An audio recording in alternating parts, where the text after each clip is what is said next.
Good morrow, scholars. Welcome to the second video of my bulk recording of Shiver. I'm about to record a Pokemon Go related video after this, and I'll probably upload it today, which will be yesterday for you guys when you watch this video. Anyway, we are in chapter 47, Sam, 44 degrees Fahrenheit. After Grace got out of the car, I felt sick. Sick from arguing with her, sick from doubt, sick from the cold that was just warm enough to keep me human. More than sick. Restless. Unsettled. Too many loose ends. Jack, Isabel, Olivia, Shelby, Beck. I couldn't believe that Grace and I were going to see Beck. I turned up the heat in the Bronco and rested my head on the steering wheel for several long moments until the ridged vinyl started to hurt my forehead. With the heat turned up all the way, it didn't take too long for the car to become stuffy and hot, but it felt good. It felt far away from changing, like I was firmly in my own skin. I thought at first I might just sit like that all day, singing a song under my breath. Close to the sun is closer to me. I feel my skin clinging so tightly. And waiting for Grace, but it only took me a half hour of sitting to decide that I needed to drive. More than that, I needed to atone for what I'd said to Grace. So I decided to go to Jack's house again. He still hadn't turned up, either dead or in the newspapers, and it was the only place I could think of starting the search again. Grace would be happy to see me trying to put everything into place for her. I left the Bronco at an isolated logging road near the Culpepper's house and cut through the woods. The pines were colorless with the promise of snow, their tips waving slightly in a cold wind that I couldn't feel down below the branches. The hair on the back of my neck tingled uncomfortably. The stark pine woods reeked of wolf. It smelled like the kid peed on every tree. Chalky B-word. Movement to my right made me jump, tense, drop low to the ground. I held in a breath. Just a deer.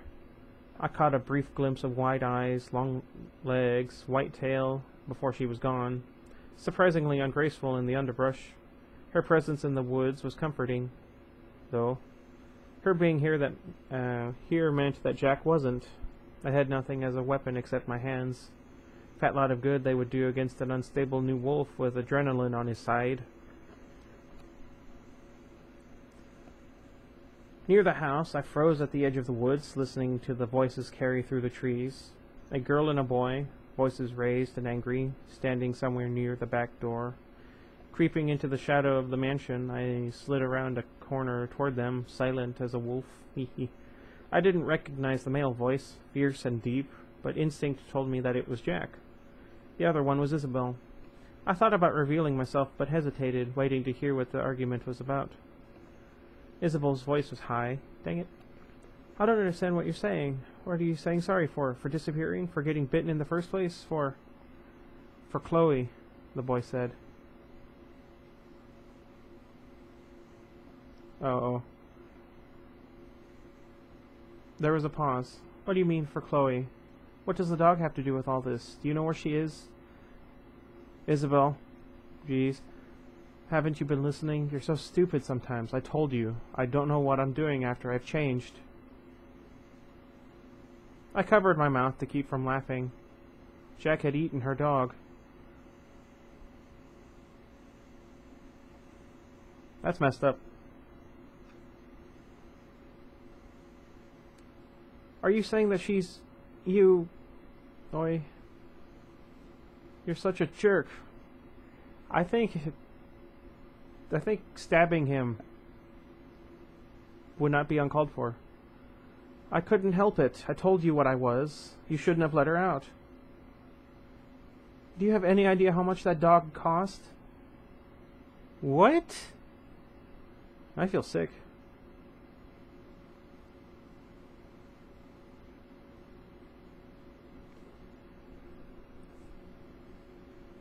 Oy. So what am I supposed to tell the parental units? Mom, Dad, Jack's a werewolf, and guess what? You know how Chloe's been missing? He ate her. Don't tell them anything, Jack said hurriedly. Anyway, I think I've stopped it. I think I found a cure. I frowned. Cure? Isabel's voice was flat. How do you fix being a werewolf? Don't you worry your blonde brain about it. Give me a few more days to make sure. When I'm sure, I'll tell them everything. Fine, whatever. Jeez, I can't believe you ate Chloe.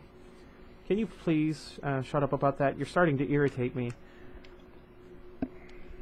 Whatever. What about the other ones? Aren't there other ones? Can't you get them to help you? Isabel, shut up. I told you, I think I figured it out. I don't need any help. Don't you just think a noise, sharp and out of place, a branch snapping, a slap?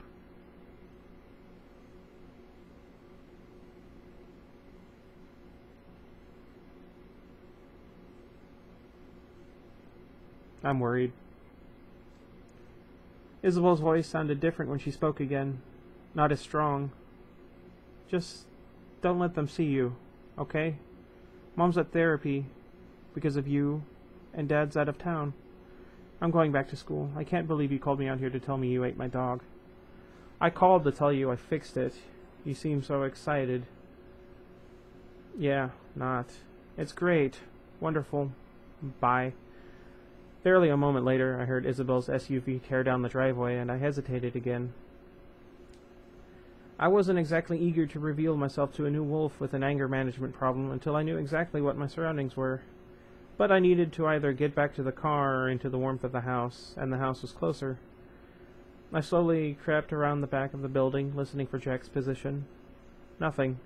He must have gone inside. I approached the door I had broken into earlier that week. The window had already been fixed, and tried the knob. Unlocked. How thoughtful. Inside, I immediately heard Jack rummaging around, loud and in the otherwise still house, and I slunk down the dim hallway into a long, high-ceilinged kitchen, all black and white tile, and black countertops as far as the eye could see. The light through the two windows on the right wall was white and pure. What? Reflecting off white walls and sinking into black skillets hanging from the ceiling. It was as if the entire room were in black and white.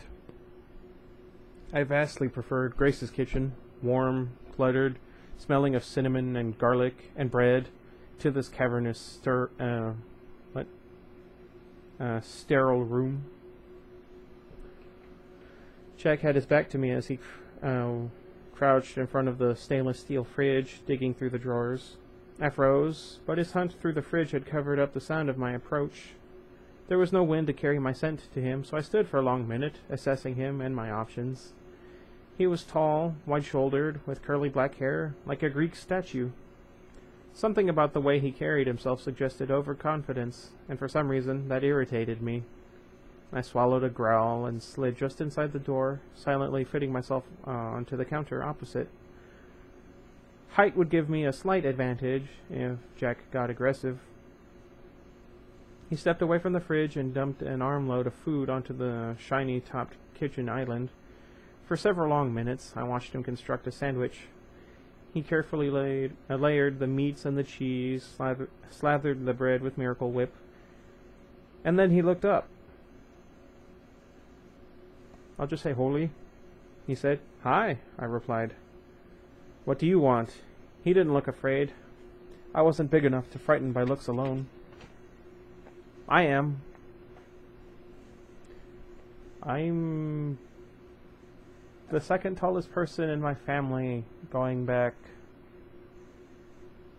let's see, my generation and the one after me, and then the three before. I didn't know how to answer him. Hearing his conversation with Isabel had changed what I wanted to know. "So what is it you think will cure you?" Now he looked afraid, for just a second, and then it was gone, lost in the self-assured set of his chin. "What are you talking about?" "You think you found a cure. Why would you think that?" "Okay, dude, who are you?"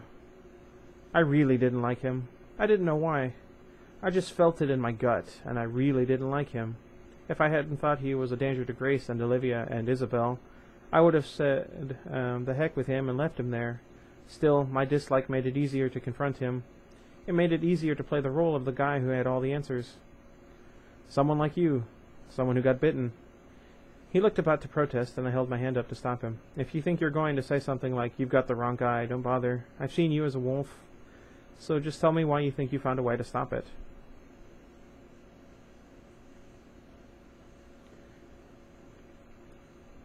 Why should I trust you?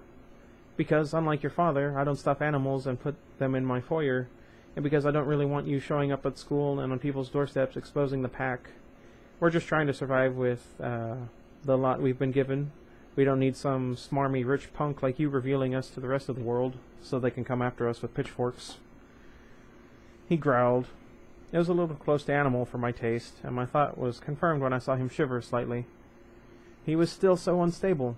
He could change at any time. I don't have to worry about it anymore. I'm getting a cure, so you can get the heck away from here and leave me alone. He backed away from the island toward the counter behind him.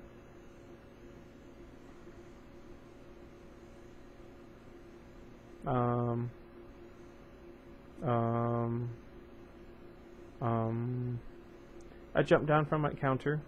Jack, there is no cure. You're wrong, he snapped. There's another wolf that was cured. He was edging toward the knife block. I should have run for the door, but his words froze me. What? Yeah, it took me all this time, but I figured it out. There's a girl who was bitten and got cured at school. Grace. I know she knows the cure, and she's about to tell me in a hurry. My world reeled. Stay away from her. Jack grinned at me, or maybe it was a grimace. His hand was on the counter, feeling backward toward the knives, and his nostrils flared, taking in the faint odor of wolf that the cold had brought on my skin. Why? Don't you want to know, too? Or has she already cured you? There is no cure. She doesn't know anything. I hated how much my voice revealed.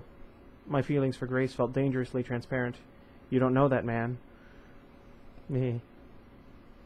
Jack said. He reached for a knife, but his hand was shaking too much to grasp the handle on the first try. Now get out of here. But I didn't move. I couldn't think of anything worse than him confronting Grace about a cure, him trembling, unstable, violent, and her unable to give him the answers he was looking for. Jack managed to grab a handle and pulled out a wicked-looking knife, the edge serrated and reflecting the black and white of the kitchen in a dozen different directions. He was shaking so badly that he could barely hold the blade toward me. I asked you to get out. My instincts urged me to leap on him like I would on one of the wolves, growl over his neck and make him submit, to make him promise to stay away from her, but that wasn't how it worked when you were human, not when your adversary was so much stronger. I approached him, eyes on his eyes instead of on the knife, and tried a different tactic. Jack, please. She doesn't have the answer, but I can make this easier for you.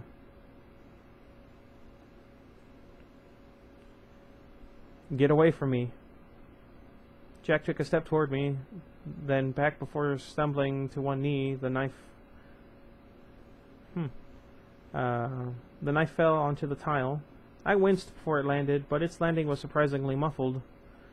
Jack made almost no sound at all when he followed the knife to the floor. His fingers were claws, curling and uncurling on the black and white squares. He was saying something, but it was unintelligible. Lyrics formed in my head.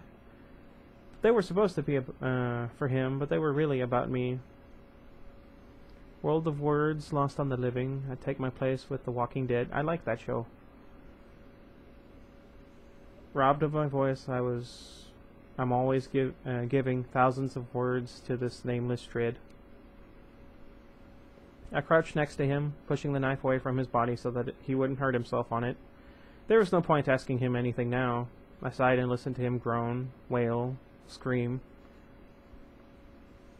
We were equals now, me and Jack. For all his privilege and nice hair and confident shoulders, he was no better than me.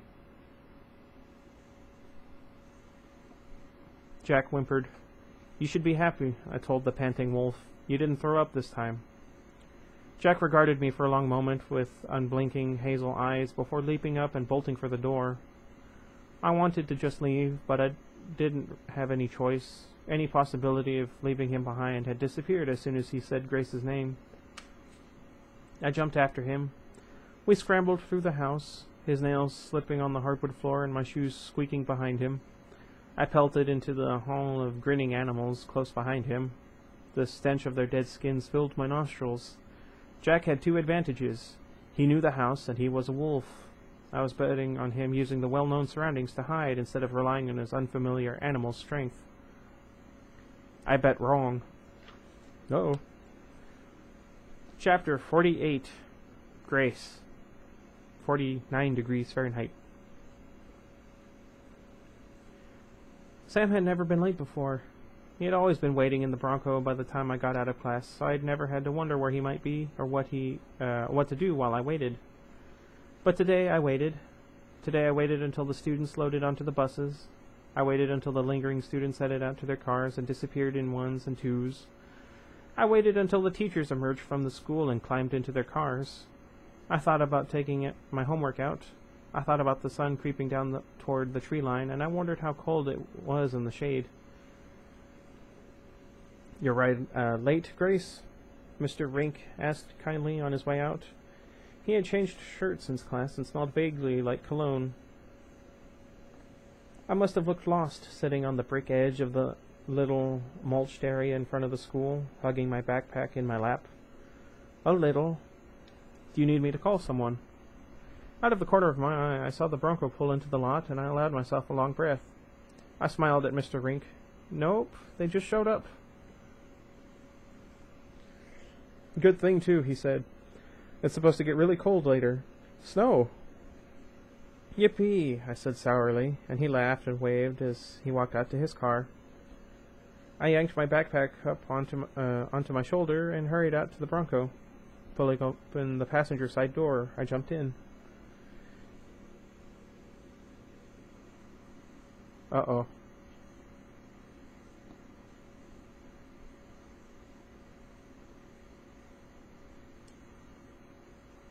Uh-oh. It was only a second after I'd shut the door that I realized that the smell was all wrong. I lifted my eyes to the driver and crossed my arms over my chest, trembling. "Where's Sam?" "You mean the guy who's supposed to be sitting here?" Jack said. Even though I'd seen his eyes peering out of a wolf's body, even though I heard Isabel say she'd seen him, even though we'd known he was alive for weeks, I wasn't prepared for seeing Jack in the flesh. His curly black hair, longer than when I'd last seen him in the halls.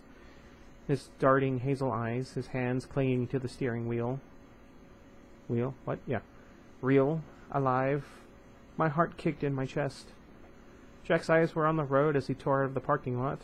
I imagined he thought I wouldn't try to get away if the Bronco was moving. But he didn't have to worry. I was fixed in place by the unknown. Where was Sam? "Yes, I mean the guy who's supposed to be sitting here."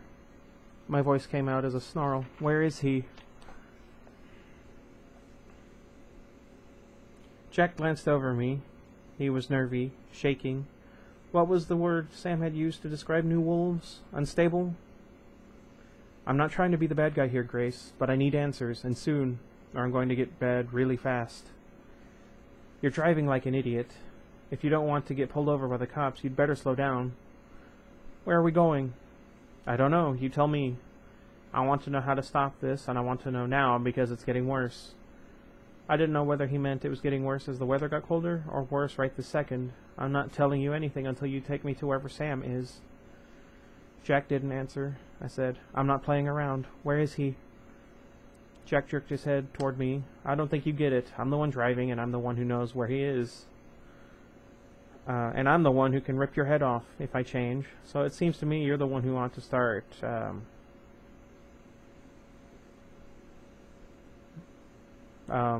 can't think of a good euphemism here. So, waiting for herself and telling me what I want to know." His hands were clamped on the steering wheel, bracing arms that were shuddering. Uh-oh. He was going to change soon. Had to think of something to get him off the road. "What do you want to know?" "How to stop it. I know you know the cure. I know you were bitten." "Jack, I don't know how to stop it. I can't cure you." "Yeah, I thought you'd say that. That's why I bit your stupid friend."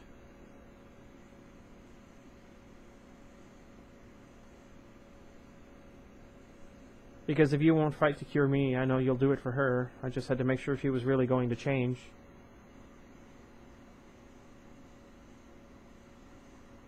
The staggering sense of it stole my breath. I could barely get my voice out. You bit Olivia? Are you an idiot? I just said that. So now you'd better start talking because I'm going to... Good on him. Jack's neck jerked, wrenching awkwardly. My wolf senses screamed danger, fear, terror, anger at me, emotions rolling off him in waves. I reached out and spun the heating dial up. I didn't know how much of a difference it would make, but it couldn't hurt. It's the cold. The cold changes you to a wolf, and the heat stops it. I was talking quickly, trying to keep him from getting a word in, trying to keep him from getting any angrier. It's worse when you first get bitten. You change back and forth all the time, but it gets more stable. You get to be human for longer. You'll get the whole summer. Jack's arm spasmed again. The car fishtailed in the gravel of the shoulder before tracking back onto the road. You can't be driving right now. Please, I'm not going to run away, or whatever. I want to help you. I really do, but you've got to take me to Sam. Shut up. Jack's voice was part growl. That B word said she wanted to help me too. I'm done with that. She told me you were bitten and that you didn't change. I followed you. It was cold. You didn't change. So what is it? Olivia said she didn't know. My skin was burning from the blasting heater and the force of his emotion. Every time he said Olivia, it was like a punch in the gut.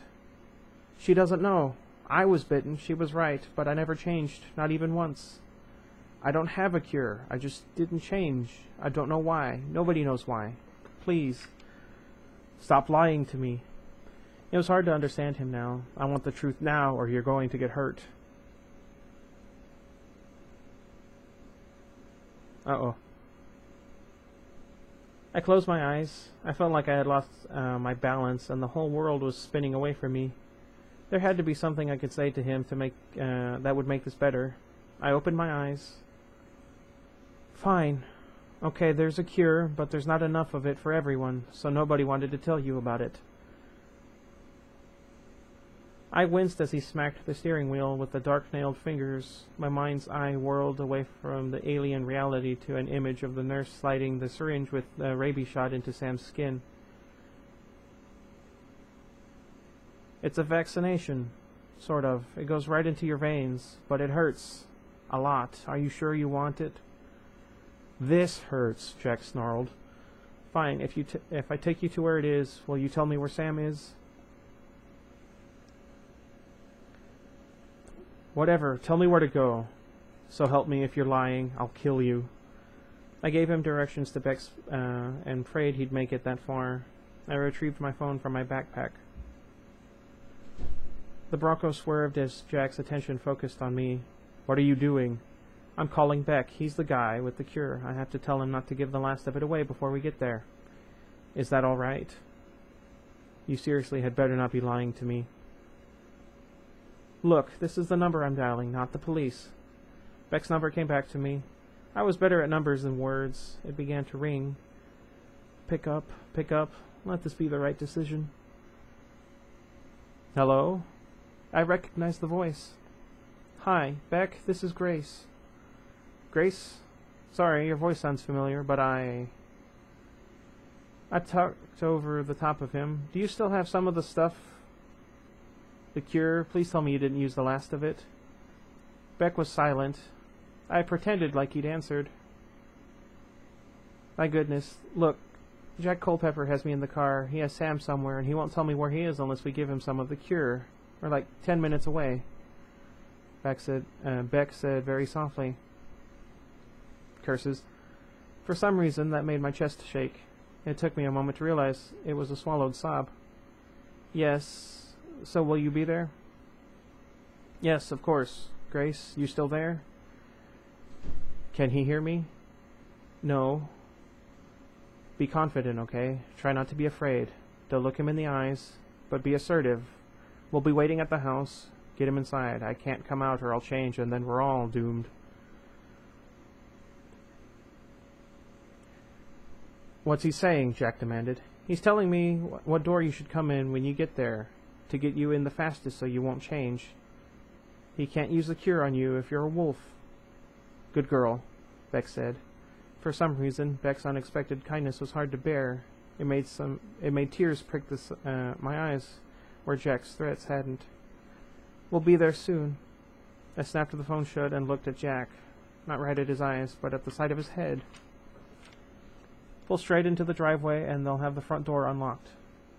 How do I know I can trust you? I shrugged. It's like you said. You know where Sam is. Nothing's going to happen to you because we have to know where he is. Oi. That was a little bit longer than I thought it was going to be. I'm getting kind of dizzy, so I'm going to go drink some water. What time is it right now? Wow, it's only 1. Dang. Okay, I'm going to take a quick break, drink a lot of water, then drink a little bit more water, then probably use the restroom. Then I'll try and record a video, and then record one more reading. And let me know if you have any ideas for a book that I should look for. I have the one over there. I might start it because it seems like it would be a relatively short one. Anyway, until next time, goodbye everybody. I don't know if I said that in the last video or not.